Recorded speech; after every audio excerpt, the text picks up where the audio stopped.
हे learners, welcome back. क्या आपके साथ ऐसा होता है जब भी आप ट्रेड लेते हो तो आपका स्टॉप लॉस हिट हो जाता है, या जब भी आप बाई ट्रेड लेते हो तो पहले मार्केट आपका स्टॉप लॉस हिट करता है और फिर ऊपर जाता है। उसी तरह आप एक शॉर्ट ट्रेड लेते हो तो पहले आपका स्टॉप लॉस हिट होता है, फिर मार्केट नीचे जाता है। ऐसे सिचुएशन में हम सोचते हैं हमारा एनालिसिस और डायरेक्शन तो सही था, मार्केट हमारे डायरेक्शन में गया तो सही, पर पहले हमारा स्टॉप लॉस हिट किया फिर गया। तो इन सब चीज़ों से हम फ्रस्ट्रेट हो जाते हैं और सोचते हैं कोई है जो मेरा स्टॉप लॉस इंटेंशनली हिट करवाता है, कोई है जिसे पता है मेरा स्टॉप लॉस कहाँ है, इसलिए मेरा स्टॉप लॉस हिट होता है। तो यहाँ हम ब्लेम करना स्टार्ट कर देते हैं, हम अपने ब्रोकर या ऑपरेटर को ब्लेम करने लगते हैं। अब देखिए, प्राइस मैनिपुलेशन और स्टॉप लॉस हंटिंग जो बिग प्लेयर्स या ऑपरेटर्स के द्वारा किया जाता है वो तो दूर की बात है। दूसरों की गलती ढूंढने के पहले आप देखिए कहीं आप में तो कोई कमी नहीं है। मेरे कहने का मतलब, कहीं आपका ट्रेड सेटअप तो रॉन्ग नहीं है, या आपके एंट्री और एग्जिट का प्लेस गलत तो नहीं है, या फिर आपका स्टॉप लॉस गलत प्लेस पे तो नहीं है। हो सकता है आप रॉन्ग प्लेस पर एंटर हो रहे हो जिसके वजह से आपका स्टॉप लॉस हिट हो रहा है, या आप सही टाइम पे एग्जिट नहीं हो रहे हैं, या आप गलत जगह पर स्टॉप लॉस लगा रहे हो। तो बिग प्लेयर्स जो मैनिपुलेशन करते हैं वो तो करते ही हैं, जिसे हम आइडेंटिफाई करके कुछ हद तक अवॉइड कर सकते हैं। इसके ऊपर मैंने कुछ वीडियो बनाए हैं, आप इन वीडियोस को देख सकते हो। पर अगर आपका एंट्री एग्जिट या स्टॉप लॉस का प्लेस ही गलत है तो विदाउट मैनिपुलेशन आपका स्टॉप लॉस हिट होता रहेगा, और आप सोचोगे ब्रोकर या ऑपरेटर ने आपका स्टॉप लॉस हिट करवा दिया। तो इस वीडियो में हम 5 पॉइंट्स को डिस्कस करेंगे कि क्यों हमारा स्टॉप लॉस रेगुलर हिट होता है, क्या रीज़न है, और कहाँ आपको स्टॉप लॉस लगाना चाहिए, कहाँ आपको एंटर होना चाहिए, जिससे आप अपने स्टॉप लॉस को एक बेटर प्लेस पर रख सको। बट एक बात याद रखिएगा, मैं आपको कोई मैजिक ट्रिक नहीं बताऊंगा जिससे आपका स्टॉप लॉस कभी ना हिट हो। स्टॉप लॉस ट्रेडिंग का एक पार्ट है। ट्रेडिंग में स्टॉप लॉस का मतलब cost of doing a business. Stop loss place करना अपने आप में एक आर्ट है। यह आपको most of the time losses से बचा सकता है, पर हर बार नहीं। तो आइए रीज़न नंबर 1 देखते हैं, जो है chasing momentum. Most of the time हम मोमेंटम को चेज करने की कोशिश करते हैं because of FOMO. FOMO means fear of missing out. मतलब सपोज मार्केट एक स्ट्रॉन्ग अप ट्रेंड में है, तो यहाँ हम सोचते हैं अगर हम इस ट्रेंड में एंटर नहीं हुए तो प्राइस यहाँ से ऊपर चला जाएगा और हम इस ट्रेंड को मिस कर देंगे। तो हम यहाँ टॉप पर एंटर हो जाते हैं, फिर नेक्स्ट मार्केट नीचे आ जाता है और आपका स्टॉप लॉस हिट हो जाता है। फिर अगेन मार्केट आपका स्टॉप लॉस हिट करके वापस ऊपर चला जाता है। फर्स्ट ऑफ ऑल, अगर आप ट्रेडिंग करते हो तो आपको ये पता होना चाहिए कोई भी फाइनेंशियल इंस्ट्रूमेंट स्ट्रेट लाइन में ऊपर नहीं जाता। मार्केट करेक्शन के साथ आगे बढ़ता है। मार्केट ऊपर जाता है, फिर करेक्ट करता है, फिर ऊपर जाता है, फिर थोड़ा करेक्ट करता है। सिमिलर डाउन ट्रेंड में भी। तो इसका मतलब आपको कभी भी टॉप पर एंटर नहीं होना है, आपको एक रिट्रेसमेंट या करेक्शन के बाद एंटर होना है। जब भी मार्केट में मोमेंटम बहुत ज़्यादा होता है तो आपको वहाँ एंटर नहीं करना है। वहाँ आप पेशेंस के साथ रिट्रेसमेंट का वेट करेंगे और फिर एंट्री लेंगे, क्योंकि ट्रेडिंग सिर्फ स्ट्रैटेजी पर काम नहीं करता। ट्रेडिंग में साइकोलॉजी का बहुत इंपॉर्टेंस है। मतलब आपको अपने इमोशंस को कंट्रोल करना है। आइए एक एग्जांपल देखते हैं। फॉर दिस एग्जांपल, यहाँ हम टॉप पर एंटर होने की जगह रिट्रेसमेंट पर एंटर हो सकते थे। यहाँ प्राइस 50 पीरियड ईएमए को रिस्पेक्ट कर रहा है, तो जब भी प्राइस 50 पीरियड ईएमए पर रिट्रेस करता है और वहाँ एक बुलिश कैंडल दिखता है तो हम एंटर हो सकते थे। उसी तरह आप ट्रेंडिंग मार्केट के दौरान प्रीवियस की लेवल पर कैंडलस्टिक का कंफर्मेशन लेकर एंटर हो सकते हो। अब रीजन नंबर 2 देखते हैं, taking trade only based on candlestick. For example, हमने सीखा है हैमर एक बुलिश कैंडलस्टिक है।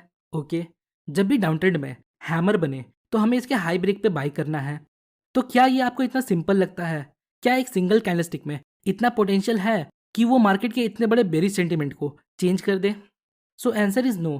कैंडलस्टिक ट्रेडिंग में हमने बहुत कुछ सीखा, 100 से भी ज़्यादा पैटर्न्स और ट्रेड करने का तरीका। पर एक इंपॉर्टेंट चीज़ जो हमसे छूट गया वो है लोकेशन। आइए इसे एक रियल एस्टेट के एग्जांपल से समझते हैं। सपोज हमारे पास दो 3 BHK का फ्लैट है, दोनों बिल्कुल सिमिलर है, पर दोनों का लोकेशन अलग है। एक है थोड़ा बैकवर्ड एरिया में और एक है सिटी में। तो आप बताइए किस फ्लैट का वैल्यू और इम्पोर्टेंस ज़्यादा होगा? ऑब्वियस सी बात है, सिटी वाले फ्लैट का, क्योंकि फ्लैट बी एरिया और वैल्यू में है तो ट्रेडिंग भी बिल्कुल सेम है। कैंडलस्टिक पैटर्न इंपॉर्टेंट है, पर कब? जब ये हमें राइट लोकेशन पर मिले, मतलब एरिया और वैल्यू पर मिले। वापस हैमर वाला एग्जांपल पर आते हैं। तो यहाँ हमारे पास हैमर है जो डाउन ट्रेंड में बना। नेक्स्ट यहाँ देखिए, ये एक और हैमर है, ये भी डाउन ट्रेंड में बना, पर इस वाले हैमर के साथ एक सपोर्टिंग फैक्टर है, एरिया ऑफ वैल्यू, जो है ये सपोर्ट लेवल। और हम सभी को पता है सपोर्ट से हमें एक रिवर्सल देखने को मिल सकता है। तो आप बताइए इन दोनों हैमर में से कौन सा ज़्यादा इंपॉर्टेंस होगा? तो हम ये ईजिली बोल सकते हैं ये हैमर ज़्यादा इंपॉर्टेंट होगा। तो ट्रेडिंग में हैमर या किसी भी कैंडलस्टिक पैटर्न का फॉर्मेशन इंपॉर्टेंट नहीं है, इंपॉर्टेंट है उसका लोकेशन। अगर कोई भी कैंडलस्टिक पैटर्न बनता है जो बेरिश है और वो एक ऐसे लोकेशन पे फॉर्म हुआ जहां से हमें एक गिरावट देखने को मिल सकता है, तो उस कैंडलस्टिक का स्ट्रेंथ और बढ़ जाता है। तो हमें कभी भी कैंडलस्टिक को सिंगल अलाउंड ट्रेड नहीं करना है, हमें इसके साथ अदर फैक्टर को भी कंबाइन करना है, जैसे moving averages, support resistance, previous day high low और any key level. Next reason है keeping stop loss too tight. मतलब हम अपने स्टॉप लॉस को अपने एंट्री पॉइंट के बहुत क्लोज रखते हैं। सपोज हम यहाँ बाय ट्रेड लेते हैं और हमें पता है ये हमारा सपोर्ट है, तो हम अपना स्टॉप लॉस या तो सपोर्ट पर रख देते हैं या जस्ट इसके नीचे, क्योंकि हमने यही सीखा है कि सपोर्ट के थोड़ा नीचे हमें अपना स्टॉप लॉस रखना है। पर थोड़ा नीचे का मतलब ये नहीं कि जस्ट एक दो पॉइंट नीचे रखें। अगर हम ऐसा करते हैं तो एक लॉन्ग विक कैंडल हमारे स्टॉप लॉस को हिट कर देगा। तो स्टॉप लॉस को जस्ट नीचे रखने की जगह आपको इसे थोड़ा ब्रीदिंग रूम देना चाहिए, ताकि अगर मार्केट थोड़ा नीचे आए तो आपका स्टॉप लॉस हिट करके ऊपर ना जाए। Next point, stop loss should always have some protection. मतलब आपको स्टॉप लॉस रैंडमली कहीं नहीं रखना। आपके स्टॉप लॉस के पहले कोई लेवल होना चाहिए जिसे ब्रेक करने में मार्केट को स्ट्रगल हो। वो लेवल सपोर्ट या रेजिस्टेंस हो सकता है, प्रीवियस डे हाई लो हो सकता है, डिमांड एंड सप्लाई हो सकता है, एटसेट्रा। अगर आप अपना स्टॉप लॉस कहीं भी रख देते हो जहां प्राइस को जाने में रुकावट ना हो, तो ईजिली आपका स्टॉप लॉस हिट हो जाएगा। वहीं सपोज अगर आप सपोर्ट के नीचे अपना स्टॉप लॉस रखते हो, तो प्राइस को आपके स्टॉप लॉस तक पहुंचने के पहले इस सपोर्ट को ब्रेक करना होगा। सो आपके स्टॉप लॉस के पास कोई प्रोटेक्शन लेवल होना चाहिए। नाउ लास्ट पॉइंट देखते हैं क्यों आपका स्टॉप लॉस हिट होता है।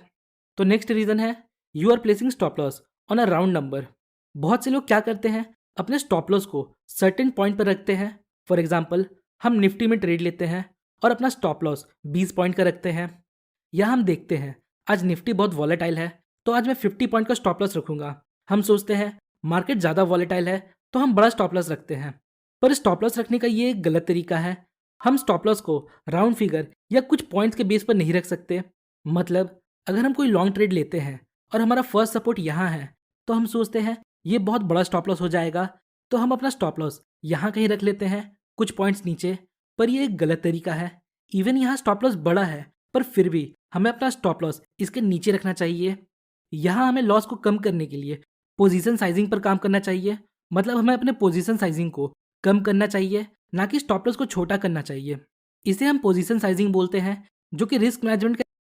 सो होपफुली गाइस आपको इस वीडियो से थोड़ी इन्फॉर्मेशन मिली होगी। अगर आपको वीडियो इन्फॉर्मेटिव लगी तो वीडियो को लाइक और चैनल को सब्सक्राइब जरूर करें। मिलते हैं नेक्स्ट वीडियो में, तब तक के लिए best of luck for stock journey.